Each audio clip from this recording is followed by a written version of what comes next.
Hey everybody, Tony D in the Piney podcast. It's kind of a terrible day. First off, the virus. 652 new cases. Does it even matter now? Does it even matter? Phil is still slowly trotting this out. But if you want to have a protest, do whatever you want, right? I mean, you can't open your business. If you try to open your business or go back to work, well, you're some sort of demon that wants grandma to die. Oh, but if you want to have a protest and maybe loot a couple stores, hey, well, you're a hero. Are they socially distancing in these protests? No. In New York, where it's much, much worse. But Phil's following the model, keep in mind. He's following a similar model to New York. In New York, the cops are closing down religious services for Jewish people while riots and protests continue. And people are cheek to cheek in these crowds of people. The nurses who were supposed to help people for the beer virus, they're applauding the protesters in this mess in New York City. And the cops, they're basically standing down. They're not going to save anybody. They don't want to be sued. De Blasio doesn't support them anyway. So what are they supposed to do? What are they supposed to do? But de Blasio let 400 of them go. He's letting them all go. Because, you know, the new bail system, it's wonderful. You can commit a crime and get right out on the street to go commit some more crimes. The stuff that's going on in New York City is horrific. Philly's not much better, but it is slightly better. There is somebody going around blowing up ATMs, though. So don't go to an ATM in Philly right now. Trust me. One of the guys who tried to set the explosives blew himself up and killed himself. Fortunately, Jersey, especially South Jersey, has been spared most of this, except for Atlantic City, a little bit of looting. Again, my theory is Antifa and most of the agitators have gone to New York and Philly and therefore don't see big enough targets in Jersey. Good, at least for us.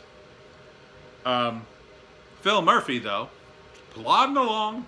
It's fine for him to insult the guys who run Atlas Gym or anybody else who wants to open their business, but he'll praise all day long the protesters who aren't really socially distancing.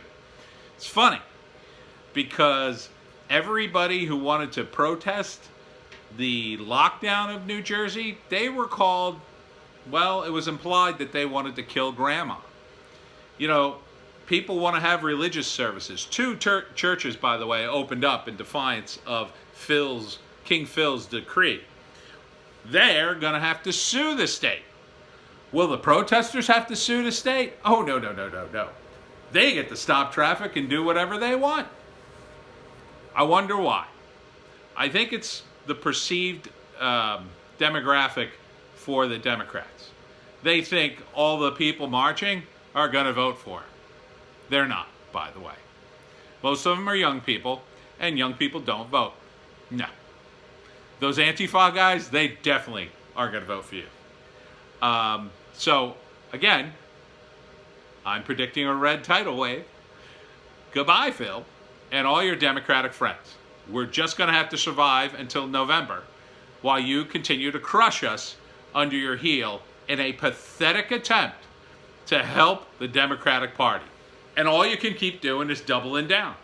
That's all your plan is. You don't care about the people of the state. You don't care about anybody else other than your political career.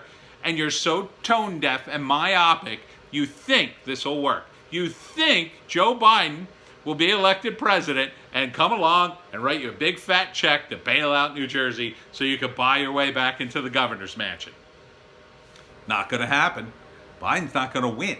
I don't even think Biden's going to be the candidate. People will be begging, unfortunately, for Trump to bring in the army and squash all these riots. This is part of the strategy, I believe, that the Democrats have employed in order to gain back power. Doesn't matter that your business is destroyed. It doesn't matter that the tax base is destroyed. None of that matters. Only one thing matters, that they get the power back. In South Jersey, fortunately, we've been spared a lot of this. Still nothing much going on today. There was a big storm, 89-mile-an-hour winds, some damage. Teen pregnancies are down, although they're still kind of higher in South Jersey. Not a lot to do down here, obviously. But that's about it, really. So I don't know about you, but I think I am forever done with anybody with a D next to their name. Because what I'm seeing here, it just defies description. Law-abiding people get locked down, while people who sometimes peacefully protest, but sometimes riot, well, they get special consideration because they're politically aligned. That's this sort of division that's happening now, right? If you're politically lined up with the Democrats, who are also pandering to the people they think they're politically aligned with, then you could do stuff. If you're not, if you're a churchgoer, a gun owner, or somebody who has a small business or whatever, you're an a-hole. Because Democrats hate you, apparently. Apparently, no one wants to help you. So why would you think, and because you already think those people are Republicans, they certainly are now, by the way. They are absolutely now Republicans. Oh my God. So many Republicans have been created in the last 2 weeks. It's just ridiculous. And the people the Democrats will be left with at this point will pretty much be the people who never vote. Young people and people who riot, maybe a handful of protesters who continue to believe in the weirdness of the Democratic Party. Do you really think you can pander enough in November to get your votes back? Do you really think the moderates are looking at this and going, yeah, this seems reasonable.